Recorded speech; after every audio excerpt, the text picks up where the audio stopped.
გამარჯობათ მეგობრებო, მოკლედ ახლა ერთ მცირე ვიდეოს ჩავწერ. მოკლედ ირაკლი ღარიბაშვილს, მოდი ქოცების იმას ვერსიას განვიხილოთ რა. მოკლედ, ესე იგი ღარიბაშვილის სახში აღმოაჩინეს დაახლოებით 6 მილიონი ნახევარი დოლარი. და ეს ყოფილა თურმე არაკანონიერი გზით ნაშოვნი. და როგორი აბსურდია ესეც. ესე იგი ოფიციალურად ეს კაცი პენსიონერი მამა ყავდა, მე რაღაც თვითონ ქარხანა ან რაღაცა იყო ეხა.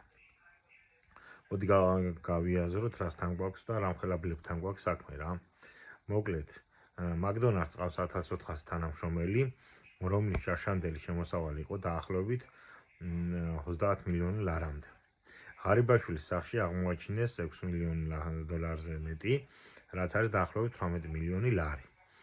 პროკურატურა კიდე სხვა საქმეზეც ედავება, რომელიც ჯამში გამოდის 22 მილიონი ლარი, მაგრამ მოდი სახში რაც აღმოაჩინეს, იმაზე ვისაუბროთ რა. მოკლედ,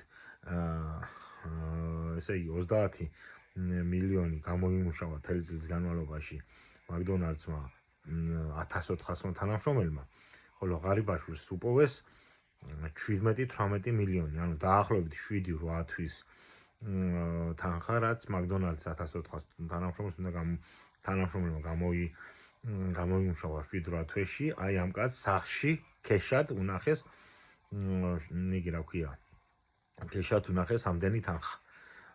მივხვდით რამხელა დონის მასშტაბის კორუფციასთან გვაქვს, როგორ შეიძლება მსგავსი რამე, რომ თუნდაც ერთი ქარხნიდან ან მსგავსი პატარა საწარმოდან რამხელა მოგება დარჩეს თუ რამე შავი და კორუფციული გარიგებები არ არის. იფიქრე, ხოლო ქოცო, შენ იძახი, ხო, სუპი მაქვს, სუპს ავსჭამ, იგი მაქვს, რა ქვია, ჭადი მაქვს, სჭამა. და ესენი გაძღნენ და გასკდნენ მილიონებით და მილიარდებით. აბა თქვენ იცით. გამოიწერეთ ჩვენი არხი, იდეა ტივი.